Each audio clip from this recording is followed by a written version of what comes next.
Բարձր սիրելի հայրենակիցներ, եթերում կրկին քաղաքական խաչմերուկն է։ Մեր հյուրն է այսօր Իսրայելից պարոն Արտյոմ Չեռնոմորյանը, ձեզ բոլորիդ շատ լավ հայտնի, եւ պարոն Արտյոմ Չեռնոմորյանի հետ կփորձենք այսօր հասկանալ, թե իրականում ինչ է տեղի ունենում։ Շատ լուրջ ապատեղեկատվություն է ամբողջ աշխարհով տարածվում, շատ դժվար է իրականում հասկանալ պարոն Չեռնոմորյան, թե ինչ է տեղի ունենում, եւ դուք կօգնեք մեզ այսօր ավելի լավ հասկանալ։ Խնդրեմ։ Շնորհակալություն, պարոն Այվազյան։ Այս պատերազմի պատճառով, ինչպես ժողովուրդը ծիծաղում է, դարձել ենք, ասենք, դիվանային բլոգերներ, հա, այսինքն հնարավորություն չունենք ամեն, ասենք, պահին տեխնիկան տեղադրելու եւ այլն, որպեսզի կարողանանք նորմալ խոսել։ Քիչ առաջ մեր մոտ նորից տագնապ էր, Երուսաղեմից ոչ հեռու անտառում հրթիռ էր ընկել, սովորաբար հակաօդային պաշտպանությունը, երբ որ տեսնում է, որ ուղարկված հրթիռի հետագիծը, ասենք, որտեղ է ավարտվում, այդ դեպքում չեն խոցում հրթիռը, թողնում են, որ ազատ տարածքում, ասենք, ընկնի։ Դրա համար, ասենք, շատ դեպքերում նաև խնայում են հրթիռները, չեն խոցում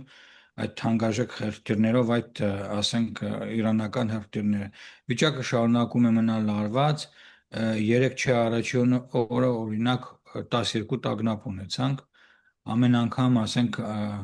1-2 հրթիռ էին արձակում, բայց, ասենք, ուղղակի մարդկանց զզվացնելու, անընդհատ լարվածությունը պահելու համար այս ամբողջը արվում։ Երեք օրինակ մեկ զոհ ունեցանք երկրի կենտրոնում, ցավոք սրտի,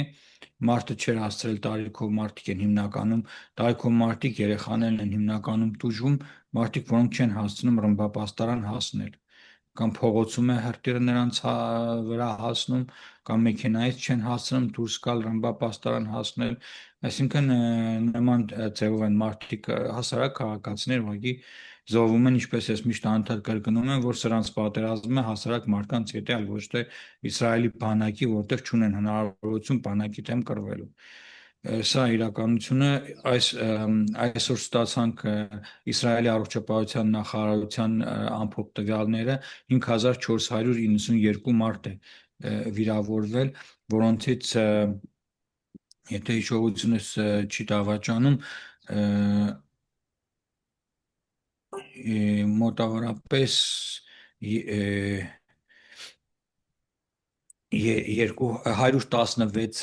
116-ը այս պայմաններում գտնվում են ուրեմն հոսպիտալացման վիճակում, այսինքն միջին ծանր կամ թեթև վնասվածքներով հիվանդանոցներում գտնվող մարդիկ են։ Լինում են դեպքեր, որ մարդիկ վնասվածքներ են ստանում ռմբապաստարան վազելու ճանապարհին կամ նույնիսկ վրա երթի են ենթարկվում, ասենք, որովհետև եւ վարորդներն են շատ արագ վարում մեքենաներ, որպեսզի միտեղ կայանեն, փախնեն ռմբապաստարանը, եւ մարդիկ են, ասենք, անկանոն կերպով փողոցներն անցնում եւ ոչ միայն վտանգում են իրենց կյանքը հրթիռների հետ կապված, այլ նաեւ խախտում են տարական երթևեկության կանոնները։ Սա իրականությունը, պարոն Այվազյան, գիտենք, որ Ամերիկայի Միացյալ Նահանգները զգալի ուժեր է կենտրոնացնում, ասենք, հետևակային տարածաշրջանում, Ջերարդ Ֆորդն էլ երկրորդ մեծ ավիակիրը Խորվաթիա է ուղևորվել, այսօր Խորվաթիայի ափերին է հասել, այսինքն սկզբից տարածաշրջանում է երևի վերանորոգման աշխատանքների կամ վերալիցքավորվելու համար տեղափոխվել է Խորվաթիա, միջերկրական ծովում է այժմ գտնվում, եւ Իսրայելը շարունակում է այսօր եւ երեք բավականին լուրջ հարվածներ հասցնել Իրանի ատոմային միջուկային, ուրեմն, Հետաքրքիր է, որ սկզբում չէին հասցնում հարվածները այդ ուղղությամբ։ Միջուկային օբյեկտներին են հասցնում հարվածներ սկզբում, որովհետև պատերազմը ըստ փուլային է, հասկանում եք, փուլեր կան, ըստ ծրագրի է գնում, ըստ հեշտականության սկզբից վերացրեցին հեղափոխության պահապանների սկզբից դրանց վերացրեցին, հետո հակաօդային պաշտպանությունը վերացրեցին, հետո ըստ հեշտականության, հասկանում եք, հիմա հիմնականում որս են անում հրթիռների արձակման այդ կայանների վրա, Այսինքն որտեղից որ հրթիռ են բաց թողնում, այս երկու օրս Իսրայելում անպամած եղանակ էր, անձրևային եղանակ էր եւ նաեւ չգիտես ինչու իրանցիները կարծում են, որ անպամած եղանակը կարող է խոչընդոտել մեծ ռմբապաստարան հասնել կամ ասենք հակաօդային պաշտպանությունը կամ արբանյակային հետախուզական հնարավորություններ են Իսրայելի թույլ չեն տալիս, ասենք ամպերից տեսնել թե ինչ է Իրանի տեղի ունենում կամ որտեղից են արձակվում այս հրթիռները։ Այսօր ժամը 10:15-ի ինտերվալում իմ ամենասիրելի հութի եղբայրները հայտարարությամբ հանդես եկան, որ նրանք պաշտոնապես Մեկ մտնում են հրթիռ պատերազմի ուղարկել մեջ։ են կարծես Իսրայելի օդային Այո, ուղարկել կարգը։ են հրթիռ, խոցվել է, այո, վնասներ չեն տվել հրթիռները, ուղղակի հրթիռները այդ կտորներն են ընկնում շենքերի վրա, սրանք են վնասել եւ իրանական, եւ հութիներին, եւ Հեզբոլլահին։ Իսկ Իրանինը, պարոն Չերնոմորյան, փոխվել են, հա, հրթիռները, բեկորներ Հութիների են, ու չէ՞։ իրանական հրթիռները, ասենք, ոչ թե բեկորներ, այլ ի սկզբանե միշտ էլ իրեն կասետային հրթիռներով են խոցում արդեն, այս երկրորդ պատերազմի ժամանակ բալիստիկ սովորական հրթիռները շատ քիչ տոկոսն են կազմում։ Հիմնականում մենք էլ օդի մեջ զգում ենք այդ կասետային հրթիռների պայթյունները։ Շատ հետաքրքիր է, պարոն Չերնոմորյան, բայց մեկ հետաքրքիր տեղեկություն էլ կար, որ իբր, ինչու եմ ասում իբր, քանի որ այս տեղեկությունները հաստատված չեն, Հեզբոլլահին հաջողվել է խոցել իսրայելական 10-ից ավել տանկ։ Նման տեղեկություններ կան, այսինքն կա լրատվական դաշտում։ Մինչ այլոց հայկականում չեմ տեսել, ուրիշ տեղ եմ տեսել։ Ռուսական հիմնականում լրատվամիջոցներն են, ռուսերեն լեզվով են տարածում Yandex.ru եւ այլն, այդ տիպի տեղեր եմ Ռուսական էլ չէ, կարդացել ես էլ, բայց բայց ռուսալեզու։ պատկերացեք, եթե այո, Ռուսա ռուսա լեզու են հիմնականում, եւ ռուսական նաև, եթե դա լիներ, պատկերացնում եք, մենք ունենք նաև մեր համայնքում տանկիստ տղաներ, որոնք որ տանկերի մեջ են։ Մենք ունենք, ասենք, շատ ընկերներ, ծանոթներ, հարազատ մարդիկ, ընկերների երեխաներ, որ այսօր ծառայության մեջ են։ Մենք հաստատ, ասենք, այդ նման դեպքերը Իսրայելում հնարավոր չէ ծածկել, կոծկել, որովհետև մոբուժերն են կռվում, մոբուժերն զանգում տուն ասում են, ում մոտ ինչ վիճակ է, հասկանում եք, չէ՞։ Մենք նման տեղեկություններ չունենք։ Գիտենք, որ 3 չի առաջին օրը երկու զինվոր էին սպանվել, երկու, ասենք, իսրայելական այդ BTR-ի մեջ, հա, նամերը կոչվում, դրանք Հեզբոլլահի դա էին ուղղություններ։ խոցել։ Այո, Ահա, Հեզբոլլահի, Լիբանանյան տղաները մահացել, մեկը ընդ Պետախ Տիկվայից 21 տարեկան երիտասարդ էր։ Այսինքն հիմնականում սրանք խոցվում են, ուշադիր լսեք, ռուսական արտադրության կորնետ հրթիռներով, որոնք ասենք լազերային հետագիծը պահում է, ասենք մեքենայի վրա եւ կորնետ հրթիռը բաց այսինքն է ռուսները թողնում, մինչև մոտ Հեզբոլլահ 5 հասել են։ Մինչև Ռուսների Հեզբոլլահ Հեզբոլլահի ուրեմն սկսած ավտոմատներից վերջացրած ուրեմն ուղաթիռների դեմ կամ ասենք հագատանկային միջոցներ ամբողջությամբ ռուսական արտադրության կորնետներն են, RPG-ներն են, հա, ռուսական, սրանց ռուսական ամբողջ արսենալը Հեզբոլլահի եւ Համասի ռուսական զենք է։ Նրանք ասենք արևմտյան արտադրության շատ քիչ զենք ունեն։ Հիմնականում ռուսական արտադրության են, ընդ որում այսօր Իսրայելում լուրեր կարդացի, որ Իրանը ստանում է նույն շահեդ իր փոխանցած տեխնոլոգիաները Ռուսաստանին, այս շահեդների ավելի կատարելագործված ռուսական տարբերակները օգնություն է ստանում ու փորձում է այս շահեդները ռուսական արտադրության խոցել արդեն Պարսից ծոցի երկրներին։ իսկ ինչ ընդհանուր առմամբ ընթացքի Իսրայելի Իրանի պատերազմի Ամերիկայի Միացյալ Նահանգները, քանի որ Իրանը ներկայացնում է, որ ինքը ունի լուրջ հաջողություններ եւ իբր հաղթանակ է տալիս, ճիշտ է, ես շատ եմ կասկածում իրենց հաղթանակի մեջ, շատ, բայց ամեն դեպքում կարծես թե որոշակի սյուրպրիզներ, բավականին լուրջ սյուրպրիզներ իրենք կարողանում են, հա, մատուցել։ Դե Իրանի հիմնականում մատուցած սյուրպրիզները ոչ թե Իսրայելի նկատմամբ էլ, այլ Պարսից ծոցի երկրների, որովհետև այս երկրները, ինչպիսին Էմիրատներն էին, հա, Կատարներ եւ այլն, ունեն նույնիսկ ինքնաթիռներ էլ, էֆեր էլ ունեն, բայց այդ էֆերը վարող օդաչուները բարձր որակի չունեն, այսինքն հակաօդային պաշտպանություն չունեն, նրանք իրենց հիմնական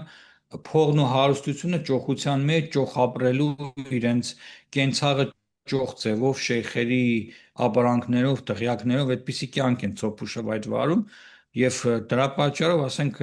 նորմալ զենքեր եթե ունենան չունեն այդ զենք օգտագործելու մասնագետները եւ դրա պատճառով է որ Պարսից ծոցի երկրներն են հիմնականում իրանական շահեդներից կամ հրթիռներից տուժում մեծամասամբ իսկ Իսրայելը համեմատաբար այս առումով ավելի կազմակերպված թե գիտեք Պարսից ծոցի երկրներում հո ամեն շենք ռմբապաստարան չունի կամ ամեն բնակարան ռմբապաստարան չունի այդ շեյխերն են ռմբապաստարաններ չունեն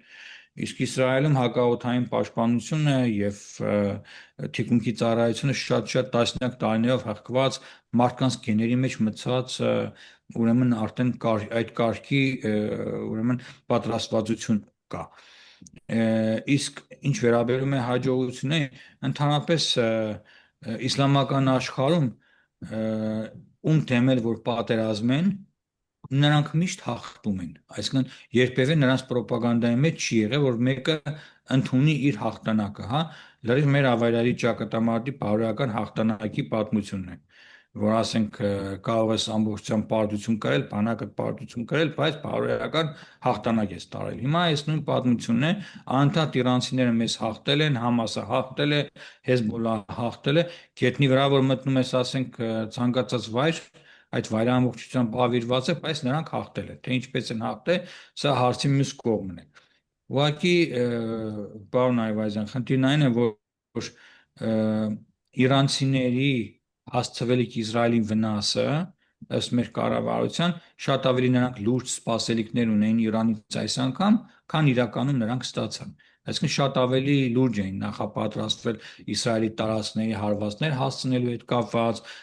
դրա համար ողջ հիվանդանոցներն, ինչքան որ Իսրայելում հիվանդանոցներ կան պետական եւ ոչ պետական, մարդկանց, ասենք, մինուս պարկինգների, հա, ավտոկայանատեղերի -3, -2, -4 ամբողջությամբ հիվանդանոցները իջեցրել էին ներքև, կահավորել էին, սպասում էին ավելի մեծ քանակությամբ զոհվածների, վիրավորների եւ այլն, բայց փաստացի, ասենք 5492 այս պահին վիրավորից ընդամենը 116-ն է հիվանդանոցում գտնվում, որոնց մի մասը, ասենք, ճանապարհին ընկել է ոտք է կոտրել կամ նման վիրավորվածներ են հասկանում եք, այսինքն հրթիռներից վիրավորված Պարոն մարդիկ Չեռնոմորյան, չեն։ բայց տպավորությունը Իսրայելի մասով չէ, Ամերիկայի Միացյալ Նահանգների մասով կարծես թե այն է, որ Ամերիկայի Միացյալ Նահանգները կարող է խնդիր ունենա այս պատերազմի հետևանքով, ոչ թե Իսրայելը։ Կա նման տեսակի այդ կարծիք։ Այսինքն Ես Ամերիկայի ես Միացյալ կարծում եմ Նահանգները խնդիր ունի այն առումով, որ Հորմուզի միջանցքը Իրանին հաջողվել է դերևս փակել։ Դա խնդիր է ստեղծում։ Եվ ելի այդպես մի քանի խնդիրներ շարունակ։ ես այսպես ասեմ իմ կարծիքով նախքան պատերազմը սկսվելը նախ պատերազմի նախապատրաստվել են հոկտեմբեր ամսից անցյալ տարվա հոկտեմբեր ամսից եթե դու ասեն մտնես այս ChatGPT-ի մեջ հա արհեստական բանականությանը հարցնես թե ինչ վերլուծություններ ես տեսնում Իրանի դեմ ասենք Ամերիկան ու Իսրայել ինչ պատերազմ վարեն ինչ ChatGPT-ն ամբողջությամբ ցես կվերլուծի ու ասենք տարբեր սցենարներ կտա թե ինչ հնարավոր ելքեր կարող են լինել այս պատերազմի արդյունքում իսկ դուք պատկերացրեք որ Ամերիկայում հսկայական գիտահետազոտական վերլուծական կենտրոններ կան որոնք որ ասենք նախքան ChatGPT ստեղծել արդեն հստակ ունեն եւ ռազմական, եւ ստրատեգիական, եւ տարբեր տեսակի պլաններ գծած, թե այս դեպքում ինչ է անելու, այն դեպքում ինչ է անելու, ամենավատակույն դեպքում ինչ սցենարներ են հնարավոր։ Պատերազմը ցանկացած պատերազմ ունի նաև անկանխատեսելի նաև երևույթներ, որոնք 100%-ով հաշվարկել իհարկե հնարավոր չէ, բայց համենայն դեպս ըստ նախնական պայմանավորվածության եւ ծրագրի իմ կարծիքով ամեն ինչ ընթանում է իր հունով։ Հիմա թե ինչպիսի սպասելիքներ ուներ Ամերիկայի Միացյալ Նահանգները ՆԱՏՕ-ի միանալու, եվրոպական պետություններին իրեն աջակցելու հետ կապված, սա հարցի մյուս կողմն է։ Տրամպը բավականին իր կադենցիայի սկզբում նեղացրեց բոլոր եվրոպական պետություններին իր այդ տարիֆների, իր այդ ճնշումների հետ կապված, որը նաև պետք է ունենար բումերանգի այսինքն հետևանքներ, հա, ինչպես որ դու ես վարվում քո տաշնակիցների հարաբերությունների հետ քո դաշնակիցներն էլ քեզ ընդհակառակը գրկապած չպետք է ընդունեն եւ այս դեպքում բումերանգը Տրամփին հետ եկավ եւ Բայց երեկվա էլի է նրա հետ գնալու։ հայտարարությունները ՆԱՏՕ Եվրոպացիներին դա էլի է հետ գնալու Ուկրաինայի տեսքով։ Այո, սա էլ այս կողմից ես ես մի կարևոր երկու բան հիշեցնեմ, որ հոկտեմբերի 7-ը 2023 թվականի որ տեղի ունեցավ, սա Վլադիմիր Պուտինի ծննդյան օրն է, հոկտեմբերի 7-ը, Հա դու երբ որ կասես։ Համասը հարձակվեց Իսրայելի վրա։ Այսինքն այն պատերազմներ, որոնք Ռուսաստանը շահագրգիռ է եւ տակից փորում է ուղղակի Պուտինի ականջներն են այս այն ամեն ինչի հետևից երևում այն փաստը, որ այսօր, մինչև այսօր Ռուսաստանը աջակցում է, թեկուզ իրանական շահեդները ավելի կատարելագործված փոխանցում է եւ Կասպից ծովի նավատորմի 5 նավ պորտակեցին, չէ, Իսրայելն ու Ամերիկայի Միացյալ Նահանգները Կասպից ծովում իրանական զինվորական այդ նավերին վնաս հասցրեցին, որոնք Ռուսաստանի զենք ու զինամթերք էին կրում, ասենք, բերում դեպի Իրան իրենց հագաուտային պաշտպանությունը համալրելու հետ կապված համաձայն եմ, որ սցենարի որոշ կետեր դարձել են գրեթե անհնար իրականացնել ըստ իրենց ամերիկյան ծրագրերի, բայց համենայն դեպս Իսրայելն էլ այս ծրագրում մի փոքրիկ այսպես խոշոր անիվ է այս ողջ մեխանիզմի մեջ, որովհետև հիշում եք Իսրայելին ասեցին հարվածեք նավթային պահեստի, Իսրայելը հարվածեց հետո ամերիկացիները Տրամփը ասեց ինչ ես անում Նատանյահու մենք քեզ նման բան չենք թույլ տվել այլևս մի արա այսինքն ես վստահ եմ որ ցանկացած իսրայելյան հարձակում ցանկացած իսրայելյան հարված Իրանի նկատմամբ ամբողջությամբ թույլ է տրվում եւ համաձայնեցվում է ամերիկական գլխավոր շտաբի հետ Եվ իրականում այնինչ որ այսօր տեղ է ունենում, պատերազմի տեմպը մարդկանց մոտ այնպեսի տպավորություն է ստեղծվել, որ Իսրայելը քիչ է այժմ հարվածում, սակայն դա այդպես չէ։ Իսրայելը շարունակում է ռեգուլյար ձևով ստաբիլ կերպով իր հարվածները հասցնել այս անգամ երկու օրվա ընթացքում 3 չառաջի օրը սպանել էին այդ Հորմուզի նեղուցը փակած գլխավոր ադմիրալին ազգանը մոռացա այսինքն չենք հասցնում մեկի ազգանը հիշել մյուսին է սպանում հասկանում եք այնքան մարդ այս ընթացքում ասենք այս հրամանատարներին մեկը մյուսին փոխարինեցին Մա որ էլ Գալիբաֆն է անուններն հայտնվել, Գալիբաֆը։ Գալիբահը հիմա Գալիաֆի ընկեր Գալիբաֆը։ Այո, կարող է։ Իմիջիայլոց Իսրայելում խոսում են, որ որոշ վերլուծաբաններ, որ 1-2 այսպես այս հեղափոխության պահապանների ղեկավարության դեռ կենթանի են թողել դիտավորյալ, ինչպես Արաքչին օրինակ, արտգործնախարարին եւ այս պարլամենտի ղեկավարին, որpիսի նրանց հետ բանակցություններ իրականացնեն։ Հիմա Իրանի հեղափոխական այս ուժերը իհարկե չեն բարձրաձայնում, որ ամերիկացիները նրանք Պակիստանի միջնորդության բանակցությունների մեջ են մտել, որովհետև եթե տեղում այդ հեղափոխականները, որոնց ուղեղները այն աստիճանի է մաքրված, որ ասենք ծայրահեղ իսլամիստ են նրանք, եթե սրանք իմանան, որ իրենց ղեկավարները այդ միլիարդավոր դոլարներ իրենց բանկային հաշիվներում ունեցող ու սեփական կաշվի մասին մտածող ու Իսրայելի ու Ամերիկայի հարվածներից վախեցող նրանց ղեկավարները ցանկացած պահին կարող են նրանց թիկունքում նրանց դավաճանել ու ինչ որ զիջողական պայմանագրեր կնքել Ամերիկայի ու Իսրայելի հետ, սա է նրանց հիմնական վախը, դրա համար ամեն կերպ Իրանի հերոստատեսությունը հերկում է որևէ տեսակ բանակցությունները Ամերիկայի Միացյալ Նահանգների հետ սա իմ կարծիքով եւ նաեւ այս կարծիքը շատ իսրայելյան վերլուծաբաններ են ասում։ Պարոն Չեռնոմորյան, մեզ շատ հետաքրքիր հարց ունեմ։ Վերջերս Թուրքիայից հետաքրքիր հայտարարություններ են հնչում այն մասին, որ օրինակի համար Իսրայելը հատուկ է անում, որպեսզի մահմեդական աշխարհի մեջ սեպ խրի, խնդիրներ ստեղծի մահմեդական աշխարհում ու էլի բազմաթիվ հայտարարություններ, որոնք վերաբերում են օրինակի համար Ադրբեջանին, երևի տեսել եք, թե իբր Իսրայելն է կազմակերպել այդ հարձակումը, որպեսզի երկրորդ ֆրոնտ բանան, բանակից են այդ հայտարարությունները հնչում գեներալների մակարդակով եւ այլն, ինչ կարծիքի եք այս ամենի մասով, նաեւ որ հրեաներն են ղեկավարում Ամերիկայի Միացյալ Նահանգները, դա արտգործ նախարարի մակարդակով են արվել այդ հայտարարությունները, մի մասը։ Այդ վերջինը համենայն դեպս նա է արել, որ Իսրայելի ձեռքով կառավարվում Ամերիկայի Միացյալ Նահանգներ։ Իսկ Ադրբեջանի մասով ասեցի, նախկին զինվորականներ, գեներալներ։ Նախ այս պայն մի մոռացեք, որ Ադրբեջանն ու Թուրքիան համատեղ ռազմավարական զորավարժություններ են իրականացնում այս պահին։ Այդ մասին չգիտեմ Հայաստանում խոսում են, թե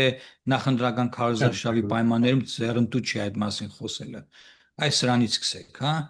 Դե այնտեղ Հայաստանում խաղաղություն են, ով որ ընտրի այս մի կողմին խաղաղություն է, այն մյուս կողմին ընտրեցիր պատերազմ է, բայց որ հիմա Ադրբեջանն ու Թուրքիան շատ մեծ զորավարժություններ են իրականացնում տարածաշրջանում, այդ մասին ինչու չեն խոսում Հայաստանում։ Պարոն Այվազյան, գիտեք ինչի չեն խոսում, որովհետև ձեռնտու չէ խոսելը, որովհետև նրանք պարուված են խաղաղության շղարշով։ Այսի Հայաստանում Միքայելոց պատրաստակ հիմնական մասը խաղաղություն է։ ադրբեջանցիների մոտ եմ տեսել այդ հայտարարությունները։ Այսինքն ադրբեջանական ալիքներում,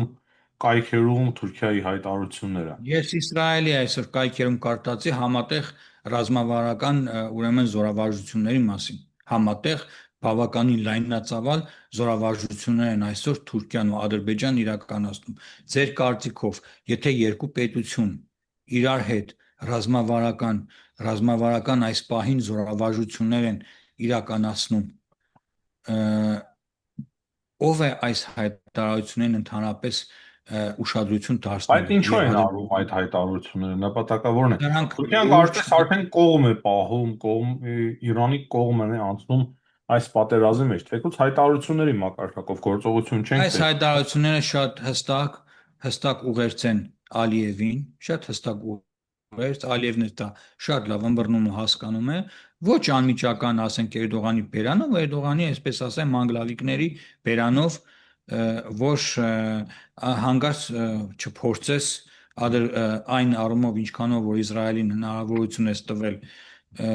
ասենք ռազմական գործողություններ օգտագործել, ռազմական ուժ ասենք օգտագործել եւ տալ Իրանին ներողություն Իսրայելին իր հնարավորությունը ռազմական օգտագործել Իրանի դեմ, այժմ սրանից ավել մենք այլևս քեզ թույլ չենք տալու։ Սա հիմնական իմ կարծիքով մեսիջը Ադրբեջանին, իսկ ադրբեջանցիները սա լավ հասկանում են, դրա պատճառով էլ թուրքական բանակի հետ համատեղ զորավարժություններ են անցկացնում, Իրանի հետ սահմանը փակ է, հումանիտար օգնություն են Իրանին հատկացնում, այսինքն Իսրայելին հումանիտար օգնություն չեն ուղարկում, չէ՞ ադրբեջանցիները, մենք դրանց կարիքը չունենք, բայց տեսեք, հիշում եք այն խոսակցությունները, որ իբր զորք պիտի մտներ Ադրբեջանի Իրան, ուր է այդ զորքը։ Հաջորդ օրը Փարիզեցին, հումանիտար օգնություն Դե թուրքերը ուղարկեցին։ ասում են, այդ գեներալները ասում են, որ նման ծրագիր կա, բայց եթե մտնեք քրդերը ձեզ կջախջախեն, նույնիսկ կարող են մտնեն Ադրբեջան։ Դե դե պարզ է, այդ ուղղակի այսպես այտալու մաթափտալու քաղաքականություն է Ալիևի Բայց վրա։ Իսրայելի մասով, պարոն Չերնոմորյան, որ դա արտգործ նախարարն է հայտարարել, որ Իսրայելն է ղեկավարում Ամերիկայի Միացյալ Նահանգները։ Եթե նախկինում ուղղակի խոսակցություններ էին, ապա արդեն Դե փաստ։ դա կոմպլիմենտ է Իսրայելի համար, պարոն Այվազյան, ուրիշ ձև չեմ կարող մեկնաբանել։ Շնորհակալություն նրան այդ գեղեցիկ, ասենք, կոմպլիմենտների համար։ Ինչքան երազանք ունենայի մտքումս պահած, որ Հայաստանն է լիներ Իսրայելի նման հզոր պետություն, որ Ամերիկային ղեկավարեր։ Այ ես էլ կցանկանայի, ասենք, թողեք Ամերիկան ու Իսրայելը, այ Հայաստանի պահովա, եկեք խոսենք։ Մեր մոտ ինչ կա, մենք կարող ենք, ասենք, Ամերիկային ղեկավարենք։ Այս Չէ, թեմաների մասին եկեք Հայաստանում խոսենք։ միջնորդ են ման գալիս։ Շատ ուժեղ միջնորդներ են։ Միջնորդավորված քաղաքականություն մեզ պետք է, որպեսզի պատերազմ չլինի։ Հասկանում եմ։ Ես Այսինքն ուղղակի Հայաստանը արտաքին քաղաքականություն վարելիս պետք է իր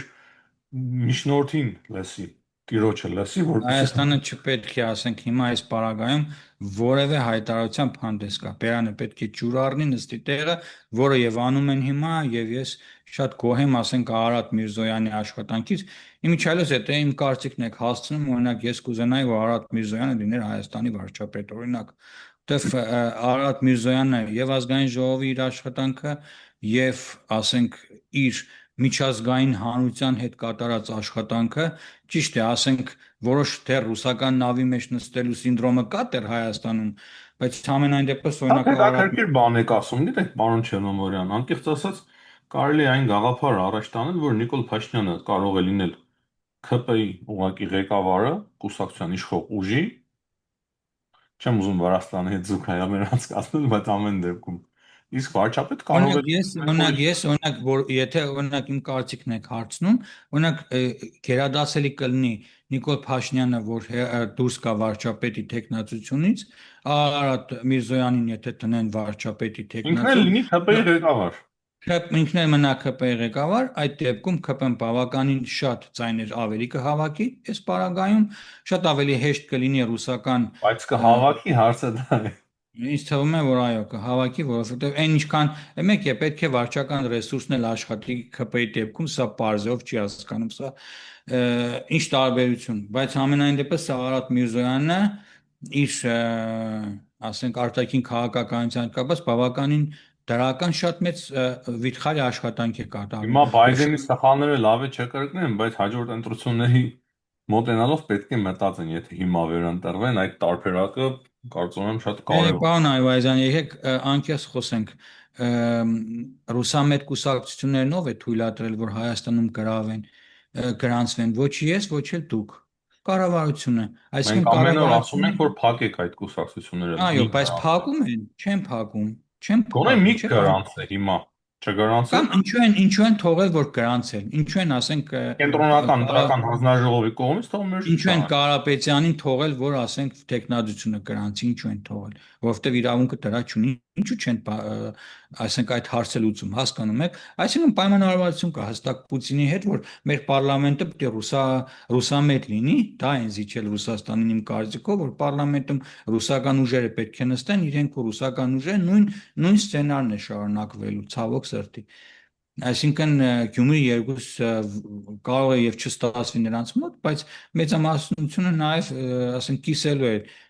պարլամենտը այս ռուսամետ ուժերի հետ բոլոր նորից միավորվելու են, սա եմ ես տեսնում։ Ու ցավոք սրտի մնում ենք շարունակում ենք մնալ ռուսական նավի մեջ, հիմա կասեն, հա, բայց դժվար է միանգամից այսքանը, բայց 8 տարի իշխանության են արդեն, 8 տարի, 3 չէ որ եկել են։ Այս տարիների ընթացքում բավականին Պարոն իսկ Չեղոյան, քանի ընդհակառակը որ սահուն կերպով անցանք Հայաստանի թեմաներին հարցերին քննարկմանը,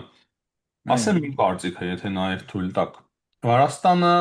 Միխայել Սաակաշվիլու ժամանակ ահռելի սխալներ էր գործում։ Հայոելով Վլադիմիր Պուտինին, հայոելով Ռուսաստանին, մենք տեսանք, թե ինչ տեղի ունեցավ, ինչպես եկան եւ օկուպացրին վերջնական, այս փուլում վերջնական, երբ որ ասում եմ, Աբխազիան եւ Օսեթիան։ Տեսանք, թե ինչ տեղի ունեցավ ուկրաինական կողմի հայությունների պատճառով, այսինքն ամեն ինչ կարելի էր նույնպես անել, բայց առանց շատ խոսելու։ Տեսնում ենք, որ Մոլդովայում էլ մի փոքր հայտարարությունների իմաստով չափն անցան, բայց դերևս այնտեղ լավ է, փառք Աստծո, լուրջ խնդիրներ չկան։ Հիմա Հայաստանի իշխանությունների պահը, նախ Հայաստանը շատ ավելի խորը, իմ կարծիքն եմ ասում ուղղակի, կապվածություն է ունեցել եւ ունի Ռուսաստանից, ի շնորհիվ փաղածերի մեջ էլի Ռոբերտ Քոչարյանի եւ Սերժ Սարգսյանի, նաեւ Լևոն Տեր-Պետրոսյանի, որոնք որ հիմա բոլորը իրար հետ միացել են, նույնիսկ Լևոն Տեր-Պետրոսյանը միացել է այդ բոլոր ուժերին, չէ՞։ Հիմա այնքան խորն է Հայաստանը ռուսական ազդեցության տակ, իմ կարծիքն է ուղղակի, որ շատ արագ եւ լուրջ քայլեր անելու կարող է արդեն կործանարար հետևանքներ ունենա Հայաստանի համար, հաշվի առնելով, որ ռուս ժողովուրդը, չասեմ, ռուսական ղեկավարությունը կոտորում է մյուս ռուս ժողովրդին Ուկրաինայում։ Նույն ռուսներն են մի փոքր ավելի զտարյուն ուկրաինացիները։ Այսինքն ինչ կարող են անել նրանք մեզ հետ կանեն ու կանեն։ Իմ կարծիքը հետեւյալն է, որ կամած մենք հետևողականորեն պետք է գնանք դեպի այդ քայլերին, որոնք որ դուք ասում եք, բայց նույն ժամանակ պետք է շատ զգույշ լինել։ Մենք տեսնում ենք, որ ուղղակի հայհոյում են Հայաստանի իշխանություններին, ռուսական մեդիա դաշտում, նաև իրենց քաղաքական գործիչները, բայց սրանք լռում են ու հասկանալի է պատճառները։ Սա է։ Հասկանալի է, Նովազյան, թողեք մի նախադասությունով ես էլ ասեմ, ցավոք սրտի, երբ որ տնտեսական վերլուծություն ես կատարում, Սերժ Սարգսյանից հետո Նիկոլ Փաշինյանի կառավարությունը կրկնապատկել է իր հարաբերությունները տնտեսական Ռուսաստանի հետ փոխանակ դիվերսիֆիկացնելու իր տնտեսությունը։ Ֆինանսական առումով, երբ որ տնտեսական վերլուծություն ես կատարում, ԿՊ-ն շատ ավելի դարձել է ռուսամետ, Սերժ Սարգսյանը նույնիսկ նույնիսկ զորք չուղարկեց Սիրիա, իսկ Նիկոլ Փաշինյանը ուղարկեց։ Ու սա փաստ է։ Այսինքն շատ Դա ավելի նրանք Արցախի պատերազմից առաջ էր։ Ես առաջ, այո, հասկանում եմ։ սա ավելի ռուսամետ էին, քան թե կոպիտ ասեմ Սերժ Սարգսյանի կառավարությունը։ Եկեք ճիշտը խոսենք։ Այդ Հիմա սխալը գործել են, հա։ Այդ սխալը գործել են։ փաստացի Հայաստանը, Մնացածի մասով Ուկրաինայի պատերազմից բոլորը օգտվում են, թե Վրաստանը, այսինքն որ թե ասեք, այս Հայաստանը։ կարևոր փաստ, Հայաստանը ընդհանուր սահման չունի Ռուսաստանի հետ։ Ձեր թվարկած բոլոր պետությունները ընդհանուր սահման ունեն։ Ռուսաստանը չունենալով ընդհանուր սահման Հայաստանի հետ, նման պատերազմ չի կարող Հայաստանի հետ վարել։ Սա առաջինն է։ Երկրորդը ունի ռազմաբազա, որը մինչև հիմա մնացել է Հայաստանում։ Իսկանդերը, որ տեղ չէր հասնում, Ամենավտանգավորը։ Իսկանդերը, որ տեղ չէր հասնում, դա ռուսներ, այդ սեղմում այդ կոճակը, որ մեր Իսկանդերը տեղ չէր հասնում Ադրբեջան, որ մեր հակաօդային պաշտպանությունը չէր աշխատում։ Եվ այս ամբողջը, նույնը Արցախը, ես հասարակ մի օրինակ բերեմ, տեսեք արաբ ժողովուրդը, պարսիկ ժողովուրդը, ինչպես են Համասին վերցրեք, հա, ահաբեկչական, մարտասպան Համասին։ Համասի կրոայինները մինչև հիմա թունելներում աշխարհի ամենալավագույն բանակի դեմ կենաց ու մահու կռիվ են անում։ Բայց Համասն մենք ուներ, կարող ենք։ Համասը ներողություն, Համասը ուներ Արցախի չափ զենք, ուներ հարցը տալիս, Իրենց չուներ։ երեխաները նույնիսկ քարերով իսրայելական տանկերի դեմ են։ Միլիարդավոր դոլարների զենքը թողեցին Արցախում, գլուխները կախ դուրս եկան։ Ասենք հերվից մի կասեն դու նստած ես դիվանի վրա, ասենք շատ հեշտ ես Գիտենք խոսում։ ով թողեց եւ ինչպես Ես թողեց։ հայկական բանակում ծառայած եմ, ես էլ 90-ական թվականին, երբ որ բանակը դեռ չէր ձևավորվել, բոլորս Հայաստանի բանակում ծառայած ենք Հայաստանի այդ Քոչարյանի ժամանակվա այդ խաշած ցորեն կերած զինվորներից եմ ես։ 99 թվականին հոկտեմբերի 27 տեսած զինվորներից եմ ես, սերժանտներից եմ ես։ Այսինքն չեն կարող ինձ ասել, թե ես բանակ չեմ եղել, Հայաստանի Պարոն բանակի Չերնոմորյան, կազմակերպումը չեմ։ դուք կտրականապես դեմ եք, մենք արդեն անցանք լրիվ այլ թեմայի, բայց կտրականապես դեմ եք ռուսական այդ ուժերին։ Ես կտրականապես դեմ եմ, ես կցանկանայի, որ արևմտամետ ուժերը, պարոն Այվազյան, այն արևմտամետ ուժերը, որոնց ասենք ողնաշարը կոտրեցին Հայաստանում, նրանք պետք է միավորվեին, երբ որ օրենքը Եվրոպայի հետ կապված ազգային ժողովում անցկացվեց, ասենք, ընդունվեց, դրանից հետո բոլոր արևմտամետերը պետք է հավաքվեին միասին եւ կառավարությունը պետք է ընդհակառակ այս ռուսական ուժերին գրանցելու փոխարեն զարգ տար արևմտյան ուժերի միավորմանը։ Կոպիտ ասեմ, փող տներ, որ արևմտյան ուժերը իր դեմ խոսեին, հա, այսպես կոպիտ ասեմ, որ ազգային ժողով մտնեն նորմալ մարդկային ուժերը, մի կողմից իրենց արժանի ընդդիմություն, որը կքննադատեր իրոք գետնի վրա իրենց ԿՊ-ի կատարելիք սխալները կամ արդեն կատարած սխալները, իսկ ռուսամետները թող ունենան մի քանի տոկոս 3-4 պատգամավոր կամ 10 պատգամավոր։ Արդյունքն ինչ եղավ։ Կոտրեցին արևմտամետների մեջքը, բաղդատեցին, ռուսական այս տարերին գրանցեցին, հիմա ազգային ժողովը կլինի մի հատ ֆարս, որ ամեն օր Ալեն Սիմոնյանի հետ կապված ինչ որ մի հատ սկանդալ է լինում, իրար վրա են թքում, իրար են հայոյում, իրար են քաշքշում։ Միթե սա մեր պետականությանը, միթե սա մեր երազած պարլամենտն է, սա մեր երազած իրենց ազգային դուրը դա գալիս է, որ իրենց հայում քաշքշում են։ Այո, այսինքն սա պետք է այս ֆարսը կրկնվելու է երկրորդ սցենարով։ Ես հիմա վախենում եմ, որ այս մարտիկ, այս ռուսամետ ուժերը միլիարդավոր դոլարներ կարող են խաղի մեջ մտցնել։ 100 միլիոնավոր դոլարներ։ Եթե ամեն մի կուսակցություն մի քանի 100 միլիոն դոլար այս ընտրությունների մեջ ծրսկի, պատկերացնում եք, որ 400-500 միլիոն դոլար ընտրությունների վրա փող ծախսեն։ Հայաստանի բյուջեն ԿՊ-ն ունի այդ 500-600 միլիոն դոլարը, որ իրենց, ասենք, հայ եվրոպացիներն եկել են 10 միլիոն դոլար տվին կամ 12 միլիոն դոլար տվեցին, եկան դիտորդներն ինչ պետք է անեն, որ համատարած լցոնումների, կարուսելների դեմ։ Սա է իրականությունը։ Կներեք, այսօր մենք Պաղեստինա-իսրայելյան եւ Իրանյան պատերազմից հասանք Հայաստան։ Նաև փոքրիկ բանավեճ ստացվեց առանց մեծ հակասությունների մեր ընդհանուր կայացման մեջ։ Շնորհակալ ենք շատ ձեզ, հաջողություն, խաղաղություն, լավ մնացեք, պարոն Չերնոմորյան։ Շնորհակալ եմ։ Ես եմ շնորհակալ, Աստված մեզ պահապան։